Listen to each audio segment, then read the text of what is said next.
바위로 변해버린 스킬라.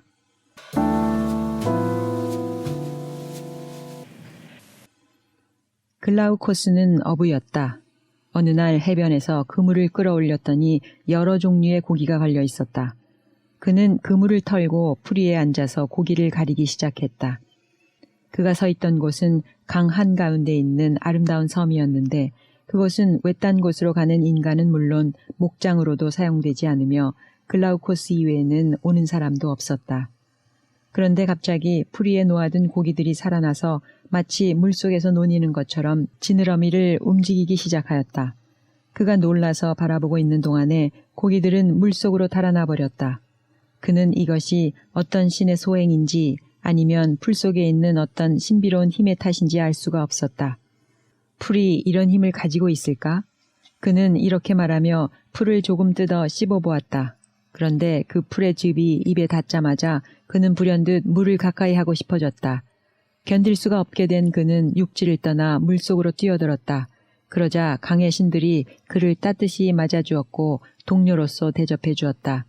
그들은 바다의 지배자인 오케아노스와 테티스, 괄호 열고 오케아노스의 아내, 괄호 닫고의 동의를 얻어 글라우코스가 가지고 있던 인간적인 성질을 다 씻어버렸다. 그러자 그가 이제까지 지니고 있던 감각은 물론 의식까지도 모두 사라져버렸다. 얼마 후 정신이 든 글라우코스는 자신의 모습은 물론 마음까지 변한 것을 알았다. 머리카락은 바닷빛으로 물 위에 길게 드리워져 있었다. 어깨는 넓어졌으며 가랑이와 다리는 고기 꼬리처럼 되어 있었다. 바다의 신들도 그가 그렇게 변한 모습을 보고 찬탄을 보냈다. 글라우코스 자신도 만족하여 우쭐했다. 어느 날 글라우코스는 스킬라라는 아름다운 처녀의 모습을 발견하였다. 그녀는 물에 님프들이 좋아하는 해안을 산보하다가 사람들 눈에 잘 띄지 않는 조용한 장소를 발견하고는 그곳의 맑은 물에 몸을 담그고 손발을 씻기 시작했다. 글라우코스는 그녀에게 첫눈에 반하였다. 그는 물 위에 모습을 나타내고 그녀를 향해 말을 걸었다. 그리고 그녀를 잡아두기 위하여 이야기를 이것저것 늘어놓았다. 스킬라는 그의 모습을 보자 바로 몸을 돌려 달아났으며 바다가 내려다 보이는 높은 절벽 위까지 도망쳤다. 그녀는 절벽 위에 서서 상대가 신인지 바다 짐승인지를 확인하기 위하여 뒤를 돌아보았다. 그리고 글라우코스의 모습을 본 순간 깜짝 놀랐다. 글라우코스는 신체의 일부를 물 위에 드러내 수면에 기댄 채 다음과 같이 말했다. 아가씨, 나는 괴물도 바다 짐승도 아니오. 나는 신이오. 프로테우스나 트리톤도 나보다는 높지 않소. 이전에는 나도 인간이었소. 생계를 위해 바다에 나갔으나 지금은 완전히 바다에 속하게 되었소. 그리고 자기가 변신한 전말과 어떻게 하여 현재 지위에 오르게 되었는가를 이야기하였다. 그는 다시 덧붙였다. 하지만 당신의 마음을 움직이지 못한다면 이런 이야기가 무슨 소용이 있겠소. 그는 말을 계속 이었지만 스킬라는 돌아서서 달아나 버렸다. 글라우코스는 실망한 나머지 키르케라는 마법사 여신과 상의를 해야겠다고 결정했다. 그는 서둘러 키르케가 사는 섬으로 갔다. 서로 인사를 나눈 뒤 그는 말했다. 여신이여, 제발 나를 불쌍히 여기소서. 나의 고통을 없앨 수 있는 분은 당신뿐입니다.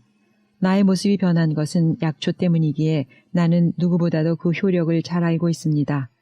나는 스킬라를 사랑합니다.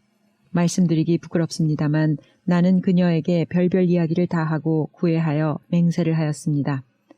그러나 그녀는 나를 비웃을 따름이었습니다. 제발 마법이든 혹은 풀이 더 효력이 있다면 풀이든 도와주십시오. 내가 바라는 것은 그것을 써서 나의 애정을 없애달라는 것이 아닙니다. 내가 사랑하는 만큼 그녀도 나를 사랑하도록 그녀의 마음에 사랑을 심어달라는 것입니다. 이에 키르케는 대답했다. 그녀는 바닷빛 신의 매력에 냉담하지 않았기 때문이다. 당신을 따르는 애인을 구하는 것이 좋을 것이요. 당신은 구애를 받을 가치가 있어요. 당신 스스로 헛되이 구애를 할 필요는 없지 않습니까? 당신 자신의 가치를 아십시오. 나는 여신이고 식물과 주문의 효력에도 통달하고 있습니다. 그러나 이런 나조차도 당신의 구애를 받으면 거절하지 못할 것입니다. 그녀가 당신을 비웃는다면 당신도 그녀를 비웃고 당신의 사랑을 기꺼이 받아들이는 이를 사랑하십시오. 그렇게 하면 스킬라나 그 사람에 대해서 온당한 보답이 될 것입니다. 이 말에 글라우코스는 이렇게 대답했다. 바닷속에 나무가 자라고 산 꼭대기에 물이 찰 때가 올지라도 스킬라를 사랑하는 나의 마음은 변함이 없을 것이요. 여신 키르케는 분개하였으나 글라우코스를 벌할 수 없었고 또 벌하기를 원치도 않았다. 그러기에는 여신도 그를 너무 좋아하였기 때문이다. 여신은 자신의 모든 분노를 연적인 가엾은 스킬라에게 돌렸다. 여신은 독이 있는 약초를 여러 종류 뜯어 주문을 외면서 섞었다. 그리고는 자기 마술에 희생되어 뛰노는 많은 짐승들 사이를 지나서 스킬라가 살고 있는 스켈리아 해안으로 갔다. 그 해안에는 스킬라가 더운 날이면 바닷바람을 쐬거나 목욕을 하기 위해서 자주 들르는 조그마한 만이 있었다. 여신은 이 바닷물에 유독한 혼합물을 풀고 강력한 마력을 가진 주문을 외웠다. 스킬라는 여느 때와 같이 이곳에서 물속에 몸을 담그고 있었다. 이때 그녀는 한때의 뱀과 소리 높이 지저대는 괴물을 보았다. 순간 그녀는 엄청난 공포를 느꼈다. 처음에 스킬라는 그들이 자기 자신의 일부인 줄은 꿈에도 생각지 못하고 그들로부터 달아나려고 했지만 여전히 그들도 함께 붙어왔다. 그녀는 자기의 손을 대어보았다. 그녀가 자기 다리를 만져보니 손에 닿는 것은 다리가 아니라 괴물들의 크게 벌린 입이었다. 스킬라는 뿌리 박힌 듯 그곳에서 꼼짝하지 않고 남아있게 되었다. 성질도 외모와 다름이 없이 추악하게 되어 불행한 뱃사공들을 닥치는 대로 잡아먹는 것을 즐겼다. 이와 같이 하여 스킬라는 6명의 오디세우스의 동료들을 멸망시켰고 아이네이아스의 배를 난파시키려고도 했다. 그 후 스킬라는 하나의 바위로 변했는데 지금도 역시 배를 난파시키는 암초로서 선원들의 공포의 대상이 되고 있다.